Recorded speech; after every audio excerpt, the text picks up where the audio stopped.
Hello, my name is Ava Bruner, and today I will be discussing internet resources for health information and reading literacy. So to begin with, there are many pros and cons to basic search engines when looking for healthcare information. I'm first going to start off with the pros.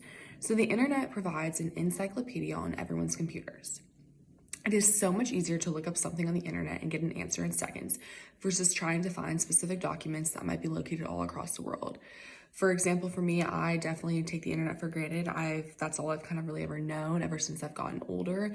And it's so easy to just type in something on Google and get an answer within seconds versus having to find different documents in libraries or wherever, which obviously that is still an available resource. It's just very convenient to find all this information anytime we want. As well as this, the internet provides a place where everyone can share their own personal views. In this way, it is very personalized and everyone can evaluate the sources they are finding. There are also many cons to using basic search engines when looking up healthcare information. Many times, clients will look information up online and never tell their healthcare provider what they had found. They will then go into the doctor because of a diagnosis they had found online of themselves, and they're already kind of very nervous and they don't inform their healthcare provider of this. The healthcare provider might not be aware of this information and it might not be accurate. As well as this, looking up information online may lead to a decreased trust in the healthcare provider. The healthcare provider might not be aware of something that could be going on with the patient, unaware of the information that is on the internet, or they might second guess the treatment. The client probably is nervous, frightened, and anxious about what they read online, and they're going to want someone to reassure them. If this is the case, it is very important for the healthcare provider to access the website that the client presented to you. It is vital to work patiently with the client to give them the best source of care. When creating a written document, educating patients about a disease process or medication, there are many aspects that should be considered. It is key to limit the number of syllables. The examples in the text said to use the words doctor instead of physician and drugs instead of medications. It is important to use plain language instead of medical terminology.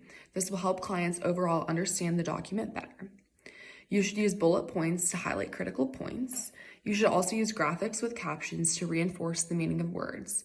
It is very vital that if you use sentences, it is key to make them as short as possible. This is in the hopes to keep your client engaged and make sure they know the most important information and they don't get lost in the wording. Lastly, it is very important to balance words with white space. If you use all these aspects when creating a written document, the disease process or medication will be highlighted with the most critical information, and the patient will be able to better understand the most important concepts.